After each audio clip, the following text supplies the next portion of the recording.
Jamás en la vida ni he hecho huevo cocido, ni aceituna, ni todo eso que ves por ahí a veces, que estás comiendo un fiambre que... El rollo bonito, desde mi punto de vista, cada uno tiene el suyo, tiene que saber a bonito. El bonito despiezado, la cola, el pistorello, el lardeo que se llama. Bonito, sofrito de cebolla, perejil y ajo y jamón. Y huevo para que ligue, y miga de pan, remojada en leche y en vino.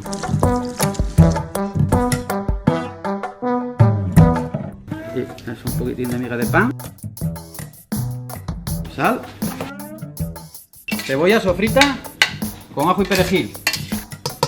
Esto es jamón ibérico de la parte que tiene más grasa. 2 huevos tal cual aquí. 2 huevos porque vienen a ser, a ver, aproximadamente un huevo por kilo. Y nada, mirad. Amasar mejor, Simplemente hacemos esto, fijaros, envolvemos en papel aluminio y asamos al horno así. 40-45 minutos.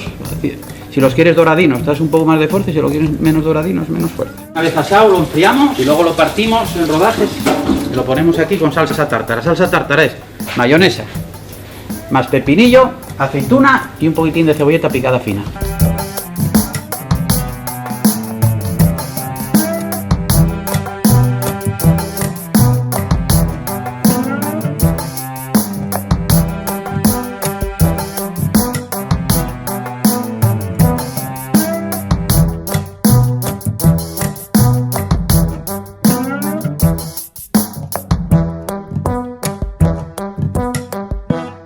La diferencia del bonito del Costera a otros bonitos que entran bastante antes es la distancia que hay desde que se pescan hasta que llegan a la costa, fundamentalmente. Al final la especie es la misma y el grado de porcentaje de grasa es casi el mismo, pero mientras que unos están en el barco 1 mes y medio, 2 meses, 3 meses, estos están en el barco la cantidad mínima posible, están muy cerca de la ruda, de la costa. El grado de frescor ya es importantísimo, es decir, los que vienen de más lejos, pues el cristal que forma el agua al congelar, pues rompe la fibra del pescado, mientras que en el de Costera no, eso no ocurre.